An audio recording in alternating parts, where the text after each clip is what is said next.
கன்னி ராசி அன்பர்கள் முதல்ல காலபுருஷனுக்கு 6ஆம் வீடு புதன் அதிபதி. புதன் இங்கே வந்தால் அதிபதி ப்ளஸ் உச்சம் ரெண்டு பதவி. இந்த இடத்துல பார்த்திங்கன்னா அலங்கார வார்த்தைகள்லாம் எடுத்து வெளிவர கடனில் இருந்து தப்பிக்க உங்களுக்கு முதல் பரிகாரம் இது எளிமையாக இருக்குங்க. இந்த கோயிலில் ரொம்ப தூரம்லாம் இருக்குது. ராசி அன்பர்களுக்கு 2026 வருஷத்தில் செல்ல வேண்டிய கூடி பேசுகிறோம். பொதுவாக ஒரு தவறான புரிதல் ஒன்று இந்த உலகத்தில் நிற்கிறது. 7ல் சனி இருந்தால் கல்யாணம் ஆகாது. ஏன்னா இவங்க கண்டக சனி கல்யாணம் ஆகாது.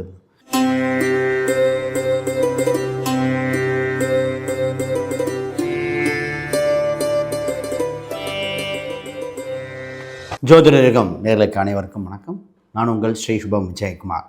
இன்றைக்கி பார்த்தீங்கன்னா கன்னி ராசி அன்பர்களுக்கு 2026 வருஷத்தில் செல்ல வேண்டிய கோயில் குளங்கள். சார் இந்த மாதிரி ஒவ்வொரு விஷயத்துக்கும் ஒரு கோயில் உங்கள் வீட்டு அருகில் இருக்கலாம், ஏன் உங்கள் குலதெய்வ கோயிலாக இருக்கலாம், நீங்கள் ஆல்ரெடி போகணும் மனசில் நினைத்த கோயிலாக இருக்கலாம். இந்த கோயில் தான் அப்படி இருக்கும்.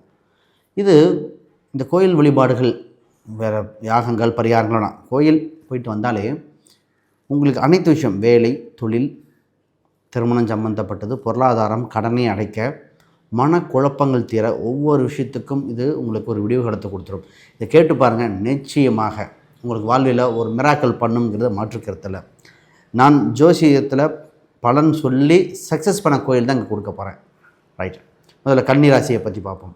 முதல்ல புதுசாக பார்க்குறவங்க சப்ஸ்கிரைப் பண்ணிக்கோங்க. கேள்விகள் சந்தேகம்னா கமெண்ட் பண்ணுங்கள். கன்னி ராசி அன்பர்கள் முதல்ல காலபுருஷனுக்கு 6ஆம் வீடு புதன் அதிபதி. புதன் இங்கே வந்தால் அதிபதி ப்ளஸ் உச்சம் ரெண்டு பதவி. இந்த இடத்துல பார்த்திங்கன்னா அலங்கார வார்த்தைகள்லாம் எடுபடாது.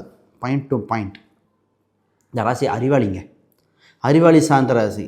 எந்த ஒரு விஷயமும் திட்டமிட்டு பிளான் பண்ணி பண்ணக்கூடியது. இவங்க சொல்லக்கூடிய கருத்துக்கள் மற்றவங்க கேட்டு கரெக்டாக செயல்படக்கூடிய யார் பார்த்தீங்கன்னா பெரிய பெரிய அதிபர்களாக இருப்பாங்க. அரசியல் சம்மந்தப்பட்டது, பேங்க் சம்மந்தப்பட்டது, இவங்களுக்கும் ஒரு நிர்வாகம் சம்மந்தப்பட்ட உணர்வு இருந்து கொண்டே இருக்கும். இவங்க பேசினா வசீகரமாக பேசுவாங்க, ஆனால் ஸ்ட்ரிக்டாகவும் இருக்கும். ரெண்டுமே இவங்க தான். குடும்ப உறவுகள் இவங்களை புரிந்து கொள்ளவில்லை, நண்பர்கள் ஒரு சில இடத்துல அவங்க புரிந்து கொள்ளவில்லை என்பதுதான் உண்மை நிதர்சனம். ரைட், இந்த காலகட்டத்தில் ஃபஸ்ட்டு உங்களை வலுப்படுத்த இந்த ராசிக்காரங்க சார் தன்னை வலுப்படுத்திக்கிட்டு வாழ்க்கையில் அடுத்த லெவலில் போகணும். அது குறிப்பாக அரசியல், சினிமா, ஒரு கௌரவம், அந்தஸ்து, அவமானத்திலேருந்து மீண்டு வரும். ஏன்னா பல கஷ்டங்கள், கடன் சம்மந்தப்பட்டது, குடும்ப பிரச்சனையில் பல அனுபவிச்சாச்சு. இப்போ மீண்டு வர முதல்ல நீங்கள் செயல்பட வேண்டியது குழந்தை வடிவத்தில் இருக்கிற ஒரு விஷ்ணு பகவான் இல்லை பெருமாள் கோயில், கிருஷ்ணராக கூட இருக்கலாம், குழந்தை கிருஷ்ணர், இந்த மாதிரி அந்த அம்சத்தில் ஒரு கோயிலை கட்டியாக பிடிச்சிக்கங்க. சில காலங்கள் போயிட்டு வாங்க, அற்புதமாக இருக்கும். அப்போ இந்த வழிபாடு பண்ணிக்கிட்டிங்கன்னா நிச்சயமாக ஜெயிச்சிருவீங்க. இது பெண் தெய்வமாக இருந்தால் இந்த பச்சையம்மன், பேச்சியம்மன் இதெல்லாம் வருவாங்க. இல்லை சப்தக்கன்னிகள், சார் நான் கிடைக்கல, எங்கள் ஊர் கிராமமாக இருக்குது, பேச்சியம்மன், இந்த மாதிரி கன்னி தெய்வங்கள் அப்படின்னு சொல்லுவாங்க, சப்தக்கன்னிகள். இதை பண்ணிவிட்டு வந்தாலே ஃபஸ்ட்டு கான்ஃபிடென்ட் வரும், மன தைரியம் பிறக்கும், செல்வ கடாச்சம் இது அதிகரிச்சிடும். இவங்களுக்கு சார் குடும்ப ரீதியாக, சொத்து சுகங்கள் ரீதியாக, பணம், இதில் கொடுக்கல் வாங்கல்கள் நிம்மதியாக இருக்கணும். கொடுத்த பணம் வந்தாலே நான் சேஃப், கடனை அடைச்சிட்டாலே சேஃப்னுபாங்க. பொருளாதாரம், குடும்பமும் வசு அவ்வளோ அற்புதமாக நடக்க, லக்ஷ்மி கடாச்சம் அதிகரிக்க. இவங்களுக்கு பார்த்திங்கன்னா அஷ்டலக்ஷ்மி வழிபாடு, 8 லட்சுமி இருக்குங்க. தன்யலட்சுமி, இது மாதிரி 8 லட்சுமிகள் வருவாங்க. விஜயலட்சுமி, அந்த 8 லட்சுமி இருக்கிற கோயிலுக்கு ஒரு பஞ்சமி இல்லை அஷ்டமி ஏதோ ஒரு நாள் பிடிச்சிக்கோங்க. பஞ்சமி, அஷ்டமி இதில் இருக்கிற ஒரு நாள் சென்று வழிபாடு பண்ண செல்வ கடாச்சம் இருக்கும். இவங்க அடிக்கடி சொல்ல வேண்டிய மந்திரமே பார்த்திங்கன்னா கனகதாரா சோத்திர மந்திரங்கள். இது அற்புதமாக இருக்கும்.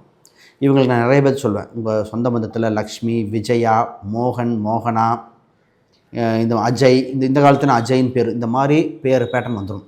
பெண்களாக இருந்தால் விஜய், விஜயகுமார்லாம் வந்துடும். இது தாங்க இந்த அம்சமே. இது இருந்தால் இந்த பேர் அம்சம் வரும். இல்லை நண்பர்கள் வருவாங்க, இதாக இருக்கும். தெய்வத்தை கெட்டியாக பிடிச்சி இவங்களுக்கு வெள்ளி சம்மந்தப்பட்ட பொருளை அதிகமாக பயன்படுத்த சொல்லுவேன். வெள்ளி டம்ளர், வெள்ளி தட்டு, இல்லை வெள்ளி விளக்குகள் பண்ணி பாருங்கள், நிச்சயமாக இருக்கும். சார் ஃபஸ்ட்டு கடன் அடைக்க வழி சொல்லிடுவோம். ஏன்னா கடன் பட்டார் நெஞ்சம் போல் கலங்கினான் கன்னி ராசிக்காரர். ஆண் பெண் இருவருக்கும். இது பார்த்தேன், ஒரு பெண் பேரில், அந்த பெண் கன்னி ராசி, அவங்க பேரில் லோனை போட்டு வீட்டை கட்டிட்டு இது பண்ணது. அந்த பொண்ணு பாவம் வருத்தப்படுது, கல்யாணமாக போகிற பொண்ணுங்க, நான் லோனை வாங்கிட்டாங்க, இது மாதிரியும் இருக்கும். ஃபஸ்ட்டு கடனை அடைத்து வெளிவர கடனிலிருந்து தப்பிக்க உங்களுக்கு முதல் பரிகாரம் இது எளிமையாக இருக்குங்க. கோயில் இந்த கோயிலில் ரொம்ப தூரம்லாம் இருக்காது. எங்கே தெரியுமா இருக்கணும்? சனீஸ்வரர் பகவான் தான், உங்களுக்கு தெரிந்த சனீஸ்வர பகவான். இல்லைன்னா கூரை இல்லாத கோயில், அந்த கூரை இருக்கக்கூடாது. பார்த்திங்கன்னா அரச மரத்துக்கு கீழே விநாயகர் இருப்பார், ஒரு அம்பாள் இருப்பார், கருப்பராயன் அப்படி மரத்துக்கு கீழே அப்படியே இருக்கும். அந்த ஓப்பன் டாப்பாக இருக்கும், அதாவது பராமரிப்பு கம்மியாக இருக்கும். அதுக்கும் சக்தி வாய்ந்துண்டு. நான் ஒரு சில கோயிலாம் பார்த்திங்கன்னா ரோடு ஒட்டி, பைபாஸ் ரோடு ஒட்டி இருக்கும், அவ்வளோ இதாக இருக்கும். ஏன் சென்னையில் பாடிகார்ட் முனீஸ்வரர் ரயில்வே ஸ்டேஷன் பக்கத்தில் இங்கே தான் இருக்குது. அது எவ்வளோ இது, இந்த கோயில் இப்போ எவ்வளோ பாப்புலர் ஆகிருக்கு. அது மாதிரி தான் வரும். அப்போ அந்த மாதிரி ஒரு கோயிலை பிடிச்சிக்கங்க, கடன்லேருந்து வந்துடலாம். கடன் எவ்வளோ பெரிய கோடிக்கணக்கில் இருந்தவங்களுக்கு மீண்டு வர வச்சுருக்கு. பண வருவாய், தொழில் வருவாய் வந்தாலே கடன் அடைச்சிருங்க. இதுதான் சூட்சம். இன்னும் பேசுவோம். அதுக்கு முன்னாடி யாருக்காவது ஜாதகம், பிரசன்னம், வாஸ்து, நியூமராலஜி இந்த மாதிரி பார்க்கணுன்னா ஸ்க்ரீனில் தெரிகிற அந்த எண்களுக்கு தொடர்பு கொள்ளுங்கள். ஒரு சூட்சமாக விஷயம் பார்க்கலாம். அதுக்கு முன்னாடி நான் ஒரு புக் பப்ளிஷ் பண்ணியிருக்கேன், modern paths exploring Vedic astrology for today. இது பார்த்தீங்கன்னா ஃபண்டமெண்டல் புக்கு. இதில் கிரகங்கள், கிரகச்சேர்க்கைகள், நட்சத்திரங்கள், ப்ராக்டிக்கல் மெத்தடில் எல்லாமே வித் டயக்ராமேட்டிக் ரெப்ரசன்டேஷன். நட்சத்திரம்னா என்ன, அதுதான் அது இரட்டை ராசினா என்ன, இரட்டை நட்சத்திரம்னா என்ன, ஏன் ரெட்டை குழந்தை பறக்கிறதுக்கு, அது சூட்சம விஷயங்கள் எழுதியிருக்கேன். அப்போ இதில் பிரசனத்து வரைக்கும் இன்க்ளூட் ஆகிருக்கு. நிச்சயமாக யூஸ்ஃபுல்லாக இருக்கும். பார்ப்போம். இது அமேசான், ஃப்ளிப்கார்ட்டில் இருக்குது. தெரியலனா இந்த நம்பருக்கு கான்டாக்ட் பண்ணுங்கள், உங்களுக்கு இன்ஃபர்மேஷன் கொடுப்பாங்க எங்கே கிடைக்கும்னு. சார், இப்போ திருமணத்தை பற்றி பேசுகிறோம். பொதுவாக ஒரு தவறான புரிதல் ஒன்று இந்த உலகத்தில் நிற்கிறது. 7ல் சனி இருந்தால் கல்யாணம் ஆகாது. ஏன்னா இவங்க கண்டக சனி, கல்யாணம் ஆகாது. 7ல் இருக்க சனிக்கு திருமணத்துக்கு என்னங்க இது? இங்கே வரை 5ஆம் அதிபதி, 6ஆம் அதிபதி, உறவில் திருமணம், விருப்ப திருமணம் நடக்கும் காலகட்டம்.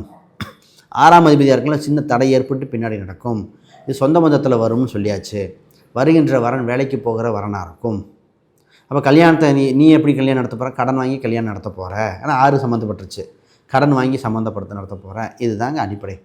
உங்கள் தாய்மாமன் முன்னாடி நிற்பார், கரெக்டாக தாய்மாமன்ட்ட அனுசரித்து பேசிக்க. பலன் இப்படி தான் எடுக்கணும். அது இரவு நேரம், அது சனி 7ல் சனி. 7ல் சனி வரும்போது சூரிய உதயத்துக்கு முன்னாடி கல்யாணம் பண்ணுறேன், பிரம்ம முகூர்த்தத்தில் வைக்க வேண்டிய அம்சம் வந்துடும். ஏன்னா இருட்டில் கல்யாணம் பண்ணணும்னு விதி. இந்த காலத்தில் எல்லாம் லைட் இருக்கும், யூபிஎஸ் இருக்கும். அப்போ இருட்டில் பிரம்ம முகூர்த்தத்தில் வைக்க வேண்டி வந்துடும்ப்பா. இப்படி தாங்க பலன் எடுக்கணும். இதை விட்டுட்டு போட்டு 7ல் சனி இருந்த கல்யாணம் ஆகாதுன்னா கடன் சிம்ம ராசிக்கும் கடகராசிக்கும் கல்யாணமே ஆகாது. ஏன்னா 7ஆம் சனி இல்லையா? சரி, 7ல் சனி இப்போ கோச்சாரத்தில் இருக்கிறனால திருமணத்துக்கு தடையெல்லாம் கிடையாது. திருமணம் சம்மந்தப்பட்ட நடக்கும். இதோட சார் 2வது திருமணம் நடக்குமா? முதல் திருமணம் கசப்பு ஏற்படும், அவங்களுக்கே நடக்கும். குழப்பிக்கூடாது. திருமணம் சம்மந்தப்பட்டது இவங்களுக்கு நடக்க, இந்த ராசிக்கு பொதுவாகவே நடக்கக்கூடிய அம்சம் உண்டு. இவங்களுக்கு மாலை நேரத்தில், அதாவது இரவு நேரம், அதாவது 6 மணிக்கு கீழே போய் இறை வழிபாடு, கோயில்கள் அடிக்கடி போயிட்டு வாங்க, திருமணம் நடக்க வாய்ப்பு உண்டு. சார் இப்போ பிஸ்னஸ்க்கு தான் உங்களுக்கு முக்கியமான விஷயம். பிஸ்னஸ் சம்மந்தப்பட்டது நடக்க இந்த ராசிக்கு பார்த்திங்கன்னா, அதாவது அடிக்கடி இந்த சக்ஸஸ் ஆகணும், ஜெயிச்சாகணும். நான் உங்களுக்கு சொன்ன சங்கமேஸ்வரர் வழிபாடு கொடுத்துருக்கேன். சங்கு வைத்த கோயில்கள். அப்போ சங்கு வைத்த பெருமாளாக கூட இருக்கலாம். சங்கமேஸ்வரர் கோயில் இதுக்கு போயிட்டு வந்தால் நல்லாயிருக்கும். சில சிவ வழிபாடு தான் பண்ணுவோன்னா திருவாதிரை நடராஜர் கும்பிட்டுருக்கணும். ஒரு சில இந்த இதுவும் இருக்கும். நாங்கள் சைவம், வைணவம் ரொம்ப தீவிரமாக இருப்பாங்க. அப்போ வைணவமாக இருக்குன்னா பெருமாள் பிடிச்சிக்கோங்க. அதே இது நாங்கள் சைவம் மட்டும் தான் போவோம்னா அது நடராஜர் தான். மற்றவங்களுக்கு பொதுவாக எல்லாருமே போய்க்கலாம். இதுதாங்க அம்சம். இந்த கோயிலுக்கு போயிட்டு வந்தால் பிஸ்னஸ் இரட்டிப்பாகும். சார், பிரச்சனையில் மாட்டிக்கிட்டேன், மீண்டு வரேன்னா, வியாதியில் இருக்கேன், மீண்டு வர பதில் சொல்லுங்கள். இவங்களுக்கு இந்த பிரச்சனை இதிலிருந்து மீண்டு வர பாதாள செம்பு முருகர் வழிபாடு பள்ளத்தில் இருக்கணும். பாதாள செம்பு முருகர் வழிபாடு இல்லை திருச்செந்தூர் முருகர், 2 தான். போயிட்டு வந்தாலும் இதாயிரும். மாணவர்களுக்கு கல்வி ரீதியாக இந்த வருஷம் நல்லாயிருக்கு, நல்லா டெவலப் பண்ணுங்கள். குழந்தை இல்லாதவங்களுக்கு குழந்தை கிடைக்க வாய்ப்பு உண்டு. அதற்கு சஷ்டி வழிபாடு, கந்தர் அலங்காரம் இல்லை கந்தர் அனுபூதி இந்த மாதிரி கேட்டாலே போதும், உங்களுக்கு தடைகள் விலகிற அம்சமாக இருக்குது. குலதெய்வ கோயிலில் பொங்கல் வைத்து கும்பிட்றேன்னு சொல்லுங்கள். நான் நிறைய பேர்த்து குழந்தை பாக்கியத்துக்கு பாண்டி முனீஸ்வரர் தான் சொல்லிட்டு வரேன். மதுரை அருகில் இருக்கல, மாட்டுத்தாவணி அருகில் பாண்டி கோயில்னு சொல்லுவாங்க. அந்த கோயில் வேலை செய்யுது. அது ஒரு சிலர் போக மாட்டாங்க, அதனால் அது போயிட்டு வாங்க. இல்லை நாங்கள் ரொம்ப இந்த மாதிரி கோயிலுக்கு போக மாட்டோம், ரொம்ப ஸ்பெசிஃபிக்கான கோயில் தான் போவோம்னா மதுரை மீனாட்சி அம்மன் போய்க்குங்க. ஒரே ஊர் தான். மதுரை மீனாட்சி அம்மன் போகலாம், பாண்டி முனீஸ்வரன், 2ல் எது வேணால் போய்க்காங்க. இது தாங்க சூட்சமம். இது தவிர ஜாதகம் இதெல்லாம் பார்க்கும் பொழுது இன்னும் துல்லியமாக வந்துடும். வேணால் கான்டாக்ட் பண்ணுங்கள். அனைவருக்கும் வணக்கம், வாழ்த்துக்கள்.